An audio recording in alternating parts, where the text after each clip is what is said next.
The Black Harbor. Inside the battle against cocaine. Trafficking through Rotterdam prologue. Valentine's Day in Costa Rica, February 14, 2020. Limon, Costa Rica. Costa Rican customs officers at the Caribbean port city were conducting routine inspections of outbound shipping containers when something caught their attention. A container labeled as carrying ornamental plants destined for Europe via a circuitous route didn't quite match its declared weight. The discrepancy was small, the kind of inconsistency that might be overlooked on a busy day at a commercial port. But the officers decided to investigate further. When they opened the 40-foot container, they found precisely what the manifest claimed: 20 towers of decorative plants, carefully arranged for international ship. But as they probed deeper, moving aside the legitimate cargo, they discovered something else. 5,048 black packages, neatly stacked and hidden among the greenery. Inside those packages was 3.8 metric tons of pure cocaine, one of the largest drug busts in Costa Rican history, with a street value exceeding 150 million euros. The drugs were destined for the port of Rotterdam, Europe's largest maritime gateway, where they would disappear into the continent's underworld. The Valentine's Day seizure seemed like a victory for law enforcement, another major drug shipment in Terst before reaching its destination. But it was actually a failure.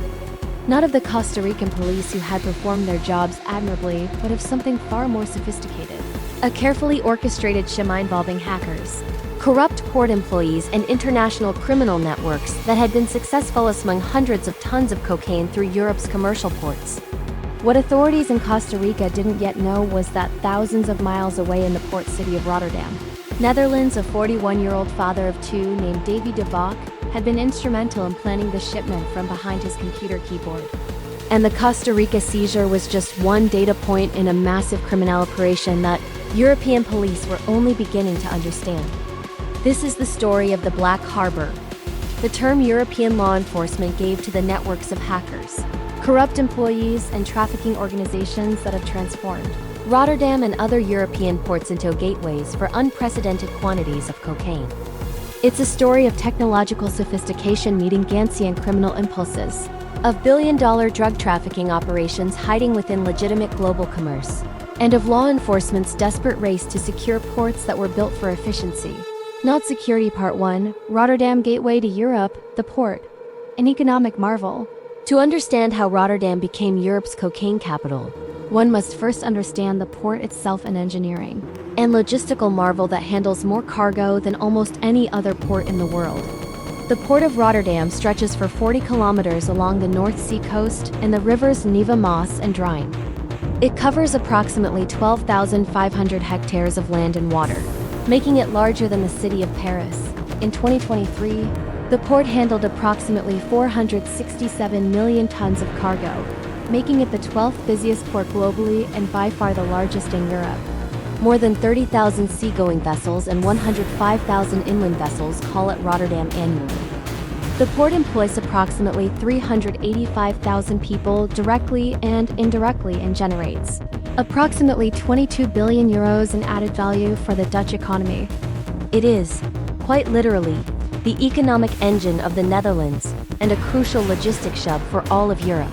The port's efficiency is legendary. A container ship arriving from Asia can be unloaded, its containers sorted, and goods distributed throughout Europe within days. This efficiency is enabled by automation. Rotterdam was a pioneer in automated container handling. Driverless vehicles move containers from ships to storage yards. Computer systems track every container's location, status, and destination. Cranes operate with minimal human intervention. Digital infrastructure. Every container is tracked through sophisticated IT systems. PIN codes allow authorized parties to collect containers. Digital documentation eliminates most paperwork. Real-time data flows between ships, port operators, customs, and transport companies. Strategic location. Rotterdam sits at the mouth of the Rhine, providing direct access to Germany, Switzerland, France, and beyond. The port's connection to Europe as river and rail networks makes it the optimal entry point for goods destined for the continent's interior. 24/7 operations. The port never sleeps. Ships are loaded and unloaded around the clock. Containers move continuously through the vast storage yards. But the same characteristics that make Rotterdam an economic marvel also make it extraordinarily attractive to drug traffickers. The sheer volume of containers, approximately 15 million annually, makes comprehensive inspection impossible. The automation and efficiency that businesses prize create vulnerabilities that criminals exploit. And the digital systems designed for legitimate commerce can be hacked to serve illegitimate purposes. By 2018, Rotterdam had become the primary entry point for cocaine entering Europe, surpassing even Belgium's port of Antwerp. And the quantities were staggering. The cocaine tsunami, 2018-2023. The numbers tell a stark story of Europe's growing cocaine problem and Rotterdam's central role. 2018, Dutch customs seized approximately 45,000 kilograms of cocaine in Rotterdam. 2019, seizures remained at similar levels. Approximately 42,000 kilograms 2020. Despite COVID-19 disruptions, 39,000 kilograms seized 2021, a record-breaking year with 53,000 kilograms seized 2022, even higher, with approximately 51,000 kilograms seized 2023, the peak over 57,000 kilograms seized, including a single shipment of 8,000 kilograms, the largest individual seizure in Rotterdam's history. To put these figures in perspective, 57,000 kilograms equals 57 metric tons, the weight of approximately 40 cars. With a wholesale value of roughly 40,000 euros, 50,000 euros per kilogram in Europe, the 2023 seizures alone represented €2 to €3 billion worth of cocaine. But here's the truly alarming reality. Law enforcement officials and drug policy experts estimate that seizures represent only 10 to 30% of the actual cocaine passing through the ports. If authorities seized 57 tons in 2023, that suggests approximately 190 to 570 tons actually entered Europe through Rotterdam that year. Internal Europol reports obtained by investigative journalists put the figure even higher. A 2023 report estimated that seizures at Rotterdam and Antwerp represented less than a third of the total cocaine traffic. With this estimate, if 57 tons were seized, approximately 171 to 228 tons passed through successfully. To visualize this, imagine filling an Olympic swimming pool with pure cocaine. That's roughly the annual flow through Rotterdam alone, not counting Antwerp, Hamburg, Spanish ports, and other entry points. The cocaine primarily originated from 3 South American countries. Colombia, the world's largest cocaine producer, accounting for approximately 60 to 70% of global production. Colombian cocaine is renowned for its purity, often exceeding 90% when it leaves South America. Ecuador. While Ecuador produces little cocaine itself, the country has become a crucial transshipment point. Criminal organizations transport cocaine from Colombia into Ecuador, then ship it from Ecuadorian ports, particularly Guayaquil. Ecuador's port security and law enforcement are less robust than Colombia's, making it an attractive export point. Peru and Bolivia, the world's second and third largest cocaine producers. While they primarily serve other markets, some Peruvian and Bolivian cocaine reaches Europe via Brazil or directly from Peruvian ports. The cocaine traveled via several routes: direct transatlantic shipping, containers loaded in South American ports and shipped directly to Rotterdam, often via Panama. West African transshipment, cocaine shipped to ports in Guinea-Bissau, Guinea, Sierra Leone, or other West African countries, then re-exported to Europe. This circuitous route helped avoid detection. Caribbean staging. Drugs transited through Caribbean ports or islands, where they were consolidated or repackaged before final shipment to Europe. The concealment methods. Drug trafficking organizations demonstrated remarkable creativity in concealing cocaine within legitimate cargo. The banana method. Refrigerated containers carrying bananas from Ecuador, Colombia, and Central America become the preferred concealment method.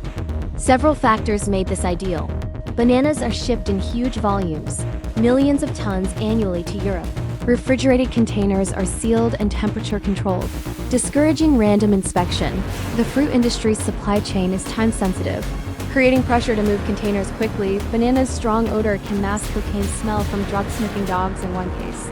The 8,000 kilogram seizure in July 2023, The cocaine was hidden within a container of banana shipped from Ecuador via Panama.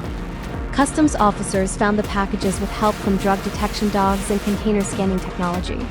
The cocaine was concealed within 12 pallets of bananas, the drugs carefully inserted among the fruit where they wouldn't be visible during casual inspection. The cooling system method. This became the single most common concealment location. Commercial shipping containers have built-in refrigeration units with complex machinery. Drug traffickers realized that the cooling systems had spaces ideal for hiding cocaine. The machinery housing could conceal hundreds of kilograms. Customs inspectors focusing on cargo often overlooked the refrigeration units. Accessing the hiding spots required specialized knowledge and tools. The method worked for various types of refrigerated cargo according to Dutch customs data. The cooling system was the most frequent location where drugs were discovered in 2023. Structural concealment. Sophisticated trafficking organizations went further, actually modifying containers. False walls or floors installed in containers, cocaine packed into hollow structural elements. Drugs concealed in the container's door mechanisms. Modified container chassis hiding drugs mixed cargo. Cocaine hidden among other goods. Wine shipments from South America, coffee beans. The strong smell masked cocaine. Timber and lumber shipments, auto parts, frozen fish, avocados, pineapples, and other fruits, industrial equipment. The rip-off method. This involved exploiting legitimate containers without the owner's knowledge. Traffickers identified containers with appropriate cargo. Corrupt port workers or infiltrators added cocaine to the container after it cleared customs in South America. The container shipped normally. Upon arrival in Rotterdam, the traffickers removed the cocaine before the legitimate owner collected that container. The rip-off method was particularly insidious because legitimate businesses unwittingly became part of the trafficking operation, with their containers serving as mules. Part 2. The Black Harbor. How it worked. The traditional model. Corruption chains for decades. Drug trafficking through European ports relied on what law enforcement called corruption chains networks of compromised individuals at every stage of the shipping process. In the traditional model, traffickers needed to corrupt or coerce port workers, longshoremen, crane operators, and dock workers who could access containers and either add drugs after inspection or signal which containers held contraband. Customs officials, officers who would overlook suspicious containers, delay inspections until drugs were removed, or provide advance warning of planned checks. Transport drivers. Truck drivers who would collect containers and deliver them to criminal networks rather than legitimate destinations. Warehouse staff, employees at storage facilities who could provide access to containers stored in bond, administrative personnel. Office workers who could manipulate paperwork, alter manifests, or provide confidential information about inspections and security procedures. Building these corruption chains required identifying vulnerable individuals, those with financial problems, gambling debts, family pressures offering substantial payments. 50,000 euros, 100,000 euros per container was common, using threats and intimidation when bribery failed, maintaining operational security to prevent detection. Belgian police gave this system a name, the Black Harbor, the shadow port that existed parallel to legitimate operations, where criminal money bought access and cooperation from individuals who had sworn to uphold the law. But by the late 2010s, European authorities had made progress against traditional corruption.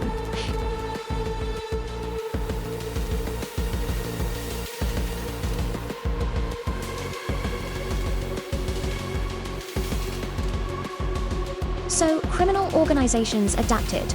They turned to technology. The digital revolution. PIN code fraud. The digitalization of port operations created new vulnerabilities that tech-savvy criminals could exploit without needing to corrupt numerous individuals.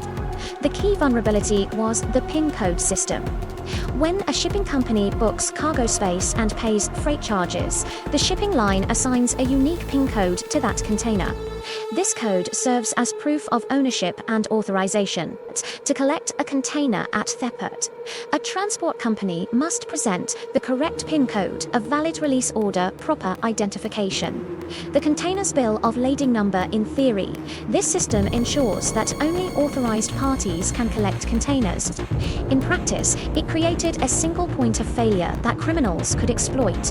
How PIN code fraud worked. 1. Obtaining the PIN. Criminals needed to acquire the legitimate PIN code for a container they knew held coin, either because they had placed it there or had inside information. Methods included hacking shipping companies' systems, corrupting a single employee with access to PIN databases, phishing attacks targeting shipping company personnel, exploiting weak cybersecurity at smaller shipping firms. 2. Creating false documentation with the PIN code. Traffickers could create convincing forgeries, fake transport orders using real company names, forged bills of lading counterfeit driver identification. 3. Presenting at the gate, a driver working for the criminal organization would arrive at the port gate with PIN code and forged documents. Port security, seeing valid credentials, would grant access. For collecting the container, the driver would hook up the container and drive it out of the port, instead of delivering it to the legitimate destination. They would take it to a secure location where the cocaine would extract it. 5. Disposing of evidence. Sometimes the container would be abandoned after the drugs were removed. Other times, clever traffickers would deliver the container now missing its hidden cocaine to the legitimate recipient, who would never know their shipment had been compromised. The beauty of PIN code fraud, from the criminal's perspective, was its efficiency. Only 1 or 2 corrupt insiders needed versus entire corruption chains. Lower risk of detection, fewer people involved meant fewer potential informants. Scalability. Once the hacking method was established, it could be repeated. Speed containers could be collected within hours of arrival. The economics on the criminal black market. PIN codes for containers known to contain cocaine sold for astronomical prices, €50,000 to €250,000, depending on the quantity of drugs and the complexity of the operation. For traffickers, this was a bargain.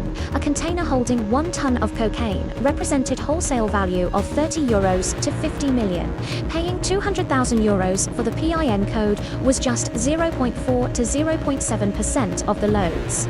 Value a trivial cost of doing business. European police believe that PIN code fraud enabled the trafficking of at least 200 metric tons of cocaine through Rotterdam and Antwerp between 2018 and 2021, alone worth approximately €8 to 10 billion wholesale, €20 to 40 billion at retail. Enter the hacker. Davy DeVork into this criminal ecosystem, stepped an unlikely figure who would become one of Europe's most notorious facilitators of drug trafficking, despite never touching cocaine himself. Davy DeVork was 41 years old in 2020, a father of 2, living in Rotterdam. On paper, he appeared to be struggling, officially unemployed, claiming to have studied computer science, but unable to hold steady work, living on social welfare benefits in one of Europe's most expensive cities. But appearances were deceiving. Behind his unremarkable exterior, DeVork had a lucrative highly illegal career as a black hat hacker specializing in port computer systems. Early life and skills. Little is publicly known about DeVork's background before he entered the criminal world. Court documents indicate he had some training in computer science, though prosecutors questioned whether he had actually completed formal education. What's clear is that he possessed programming skills and understood computer networks well enough to exploit their vulnerabilities. More importantly, he understood the port industry. Living in Rotterdam provided him intimate knowledge over the port operated, which companies handled shipping, what systems they used, and where the security gaps existed. The criminal education. DeVork's entry into cybercrime apparently began with smaller operations, perhaps hacking for personal gain, stealing data, or participating in online criminal forums. But he found his niche when he realized that drug trafficking organizations desperately needed the kind of services he could provide. Encrypted messaging platforms like Encrochat and later SkyCC had created secure communication channels for criminals. Through these platforms, DeVac connected with drug trafficking networks that were frustrated by increased security at ports. They needed someone who could give them a technological edge. DeVac offered exactly that: access to the digital infrastructure that controlled container movements through Europe's ports. The business model. By 2019 to 2020, DeVac had developed a sophisticated service offering for drug traffickers, with a clear price structure, monitoring scanning histories, €10,000, €30,000. DeVac would access port systems to determine which shipping lines and container routes were regularly scanned by customs. This allowed traffickers to avoid high-risk routes and identify safe shipping lines. The intelligence helped them decide which containers to use for smuggling. Real-time container tracking. €20,000, €50,000. Access to lab data showing exactly where specific containers were located and the port information about whether containers had been flagged for inspection. Alert systems warning if a container holding drugs was selected for examination. PIN code acquisition. €50,000, €150,000. The crown jewel service. Obtaining the PIN codes for specific containers. This allowed traffickers to collect containers without needing corrupt port workers' complete package. €200,000, €250,000. Full service including route intelligence, real-time tracking, PIN codes, and fake documentation, essentially a turnkey solution for moving cocaine through the ports. DeVac charged hundreds of thousands of euros for his services, as documented in Interceptamenschenschik. Over the course of his criminal career, estimated at 2 to 3 years before his arrest, he likely earned several million euros. The Rotterdam operations, 2019 to 2020 through 2019 and early 2020. DeVac operated with seeming impunity, conducting multiple successful operations that moved cocaine through Rotterdam. The wine shipment, late 2019. In one documented case, DeVac and his clients targeted a container of wine from South America. The operation demonstrated the sophistication of modern port hacking. DeVac first accessed Rotterdam's container management system to identify containers that matched certain criteria. Recently arrived from South America containing goods that could conceal cocaine, belonging to shipping lines with weak security, not flagged for inspection. He identified a wine shipment and provided his clients with the container number and location. The trafficker had already arranged for cocaine to be hidden in the container before it left South America, likely through the rip-off method, adding drugs to a legitimate shipment. DeVac then obtained the PIN code, either by hacking the shipping company's database, exploiting vulnerabilities in the port systems using credentials from a corrupt employee, with the PIN code and container details. A driver working for the trafficking organization presented at the Rotterdam port gate with forged documents. The gate guards, seeing valid credentials, granted access.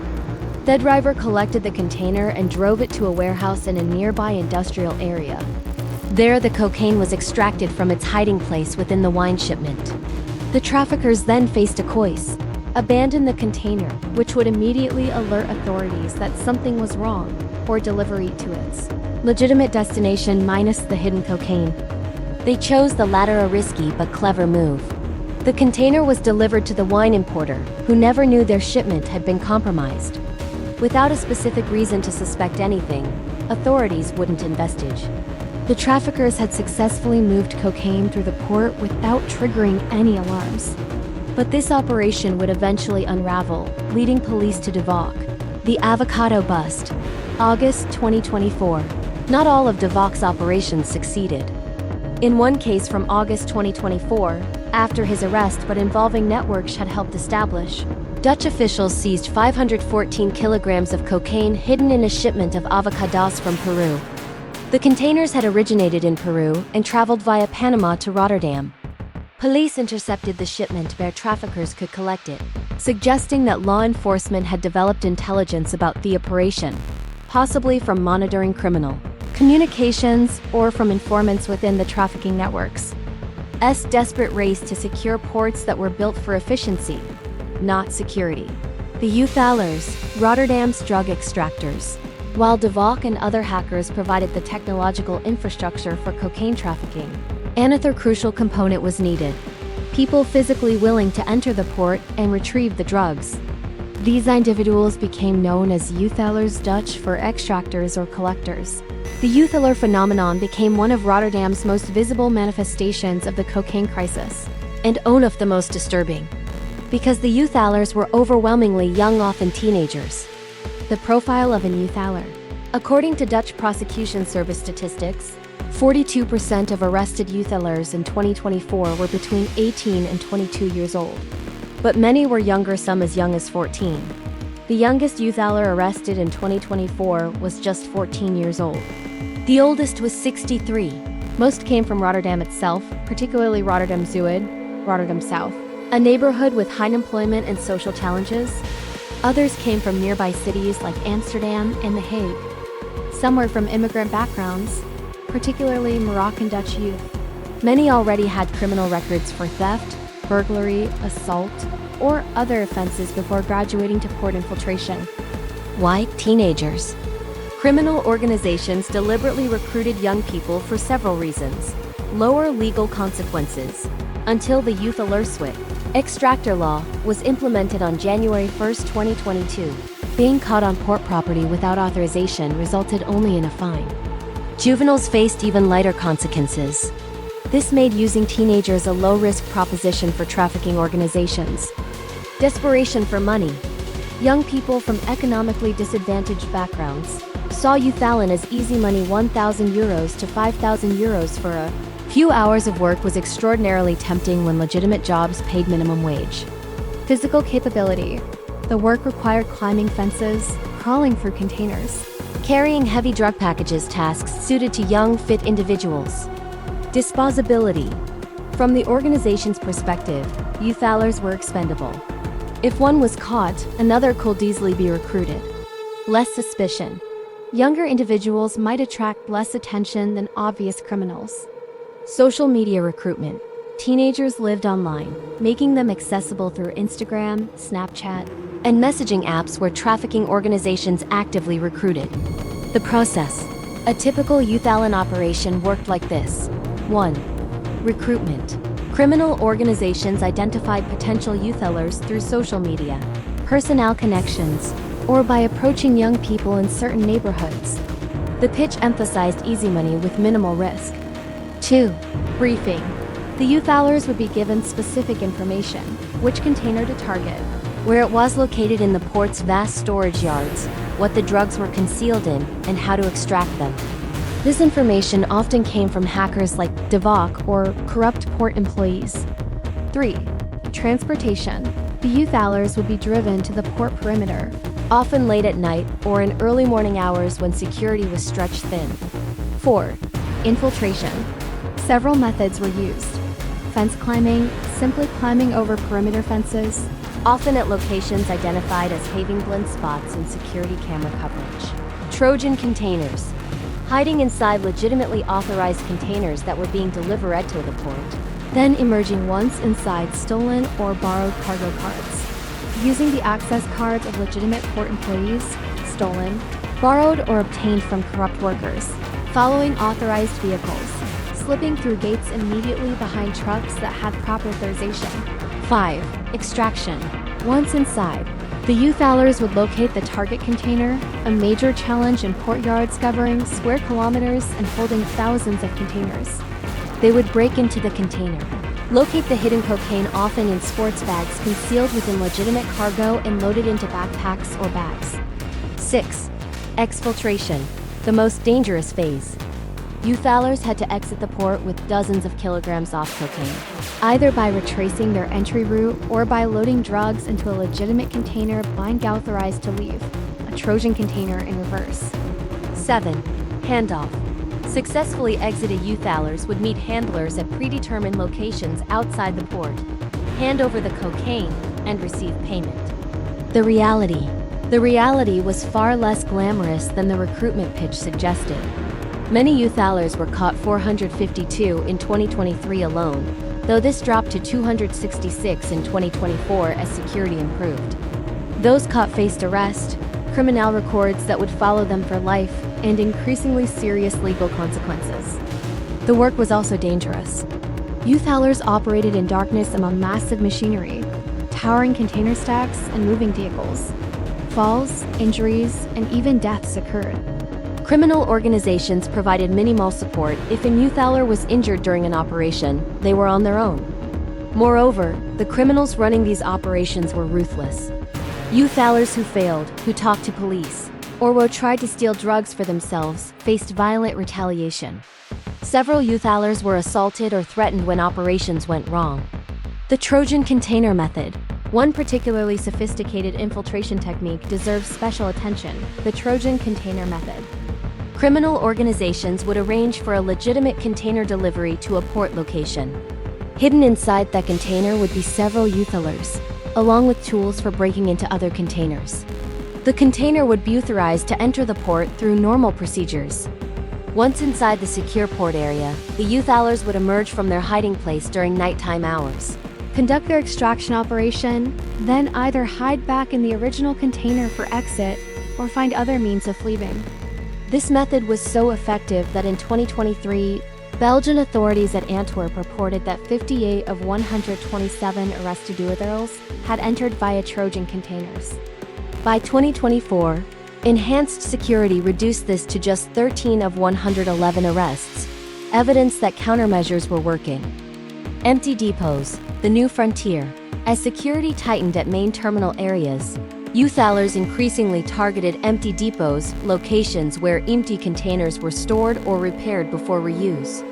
These facilities had much lighter security than active terminals.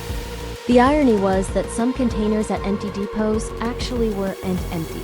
They contained cocaine that had been offloaded from original containers and temporarily stored.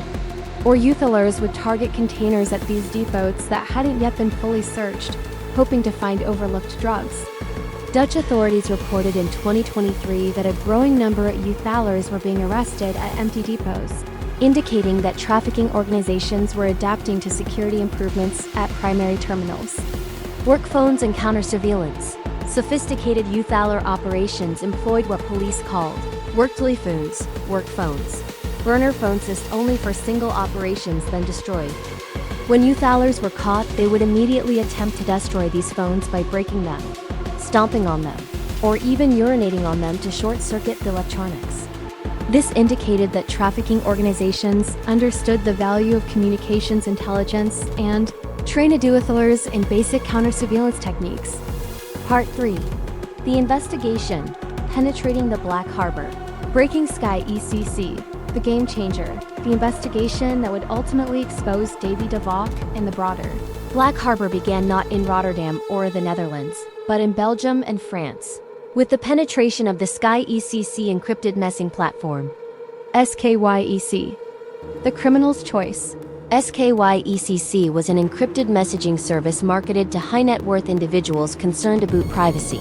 For a subscription fee of approximately €1,000, €1,500 per year, customers received modified smartphones, usually Android or BlackBerry devices, with all cameras, microphones, and GPS modules, physically removed end-to-end encrypted messaging, self-destructing messages, no data retention, servers in jurisdictions with limited law enforcement cooperation.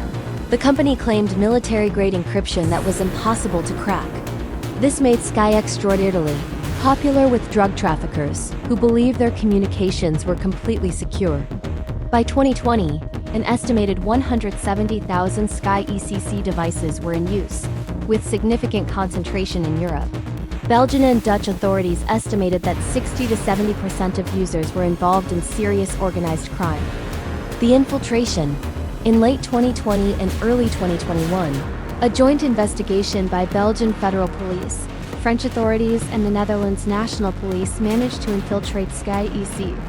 The exact technical methods remain classified, but operation likely involved exploiting vulnerabilities in the encryption software, infiltrating Sky ECC's server infrastructure in North America, cooperation from telecommunications providers, deployment of malware during software updates. By March 2021, authorities could read supposedly secure messages in real time. They faced a critical decision: act immediately on the intelligence to make arrests and seize drugs, or continue monitoring to gather more comprehensive evidence. They chose a middle ground, monitoring for several weeks to map criminal networks while making strategic interventions to intercept major drug shipments. On March 9, 2021, Belgian authorities announced they had cracked Sky ECC. In the following 6 weeks, Belgian police seized 27.64 tons of cocaine worth 1.4 billion euros, arrested dozens of suspects, and dismantled multiple trafficking networks. The De Valk discovery. It was during the analysis of decrypted Sky ECC messages that Dutch investigators stumbled upon Davy De Valk. Messages referencing the Costa Rica cocaine seizure in February 2020 mentioned someone providing technical services for the operation. Cross-referencing with other messages, investigators identified a user who offered port hacking services, discussed accessing container management systems, provided PIN codes in container locations, charged substantial fees, operated from Rotterdam. Further investigation, including physical surveillance, telecommunications analysis, and financial investigation, led police to De Valk's Rotterdam apartment. The broader investigation, 202021. While the Sky ECC penetration provided extraordinary intelligence, Dutch authorities were simultaneously conducting more traditional investigations into cocaine trafficking through Rotterdam. The Hit and Run Cargo Team HARC, Hit and Run Cargo, is a specialized multi-agency task force dedicated to combating drug trafficking in Rotterdam. Established years earlier, the team brings together customs, douane, responsible for cargo inspections and port security, fiscal information and investigation, service, FIUD, Dutch financial crime investigators, Seaport Police, Sea Haven Polity, specialized port law enforcement, public prosecution service, Openbaar Ministerie, prosecutors specializing in organized crime. HARC operates 24/7, coordinating intelligence, surveillance, and interdiction operations. In 2023, the team intercepted 170 drug shipments, seized 45,506 kilograms of cocaine, arrested 452 youths, initiated 88 criminal investigations, confiscated 8 cargo cards from corrupt or compromised individuals. Intelligence gathering methods, HARC and other Dutch law enforcement agencies employed comprehensive intelligence gathering. 1. Container scanning, X-ray and gamma-ray scanning of containers, particularly those from high-risk origins, Ecuador, Colombia, Peru. Advanced imaging that could detect cocaine concealed in cooling systems. False walls or mixed cargo scanning increased 40% between 2022 and 2023 in Rotterdam. 2. Drug sniffing. Dogs. Canine units trained specifically to detect cocaine. Dogs could identify cocaine even when concealed among strong-smelling cargo like bananas or coffee. 8,000 kilogram seizure in July 2023 was discovered partly through canine detection. 3. Drone surveillance. Deployment of drones to monitor port areas, particularly at night, thermal imaging to detect people hiding or moving through port facilities. One documented case involved drones detecting drug smugglers, using underwater scooters to approach port from the water. 4. Smart cameras and AI. Artificial intelligence analyzing video feeds to detect suspicious behavior patterns. Automatic alerts when individuals were observed in restricted areas. Pattern recognition identifying vehicles or individuals appearing repeatedly. 5. Underwater robots. Deployment of remote-operated vehicles to inspect ship hulls and underwater port infrastructure.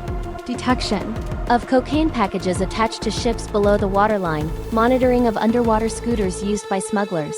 6. Financial intelligence. Tracking suspicious money flows through Dutch banks. Identifying individuals with inexplicable wealth. Monitoring cryptocurrency transactions. Following money trails from Europe back to South America.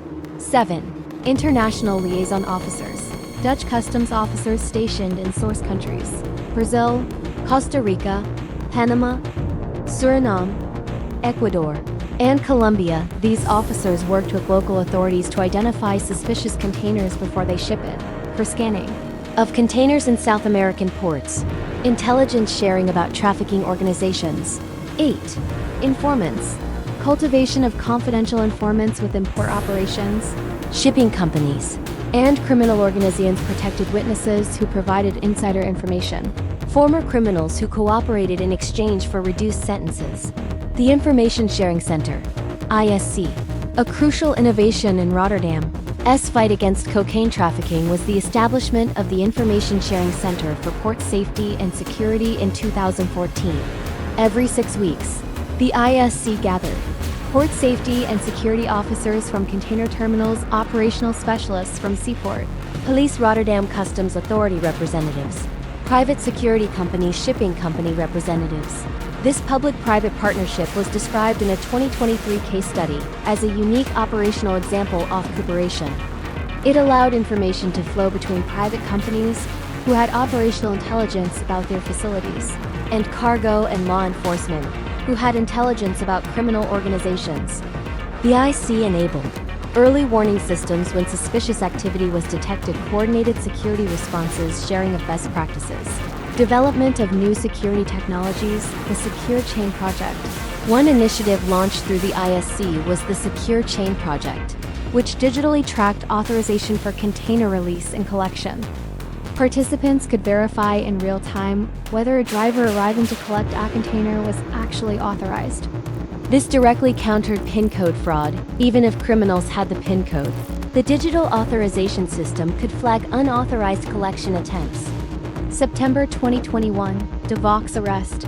On a September morning in 2021, Dutch police officers knocked on the door of Davy De Valk's Rotterdam apartment. They had sufficient evidence from the decrypted Sky ECC messages, financial investigations shrank his payments from criminal organizations, and forensic computer analysis of his hacking activities. De Valk was arrested without incident.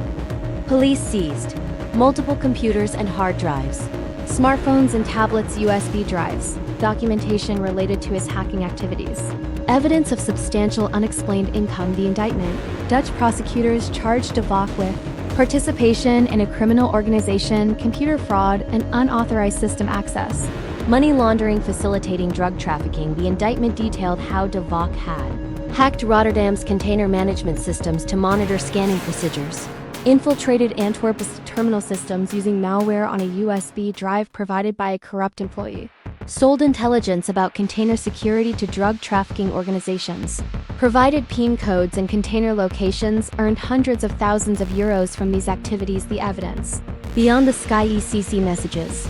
Prosecutors presented computer forensics, analysis of De Valk's computers revealed hacking tools, access to port systems, communications with criminal clients, and documentation of his services and pricing.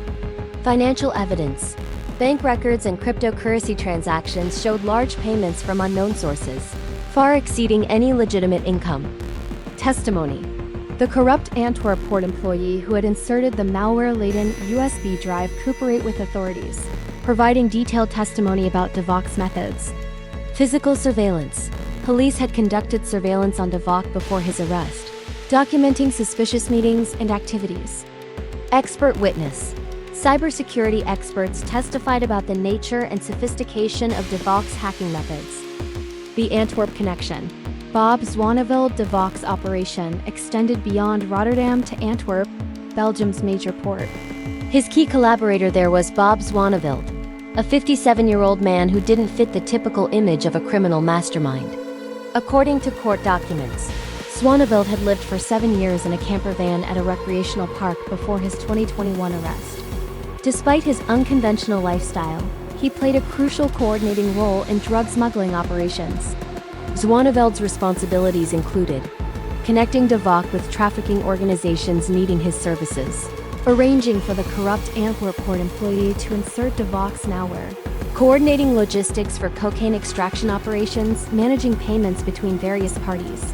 The partnership between De Valk, the technical expert, and Zwaneveld, the criminal network connector, exemplified how modern trafficking organizations combine different skill sets. The corrupt port employee. The investigation also exposed a 23-year-old office clerk working at Antwerp's Euroterminal. This individual, whose name was not publicly released, had been corrupted by trafficking organizations for payments believed to total 50,000 euros, 100,000 euros. The clerk inserted a USB drive containing De Valk's malware into the terminal's computer network, provided login credentials for port systems, offered information about container locations and security procedures, warned traffickers about enhanced security measures. This corruption exemplified the persistent vulnerability of port operations. Even one compromised employee could provide access to entire systems. When arrested, the clerk cooperated with authorities, providing testimony against both DeVock and the trafficking organizations. This cooperation likely resulted in a reduced sentence, though exact details remain sealed in court records. The Northwave investigation. After DeVock's arrest, Dutch authorities commissioned Northwave, a cybersecurity firm, to conduct a comprehensive forensic analysis of the Antwerp terminal hack. Northwave's investigation revealed timeline of access. Logs showed DeVock had accessed the Antwerp terminal systems from October 19, 2020, through April 24, 2021, meaning he maintained access for more than 6 months. Systems compromised. DeVock had penetrated the Solvo.2's container management software, giving Heim access to real-time container locations, security camera positions, and feeds staff access card data, vehicle tracking information, container release authorization systems. Attempted badge cloning. Evidence suggested DeVock attempted to clone port employee ID badges, which would have allowed physical access to restricted port areas. While it's unclear if he succeeded, the attempt demonstrates the sophistication and ambition of his operation. Low-tech methods. Ironically, cybersecurity experts noted that DeVock's methods were relatively basic. Ken Munro, a UK security consultant who reviewed the investigation, observed, "This is pretty low-skill work. It's a noisy attack that would have generated plenty of alerts had the Antwerp port systems been set up to detect these actions." This assessment was both damning and illuminating. It revealed that port cybersecurity had been so inadequate that even unsophisticated attacks succeeded. The failure wasn't DeVock's technical brilliance, but rather the port's vulnerability. The broader network. 2020 to 2021 operations.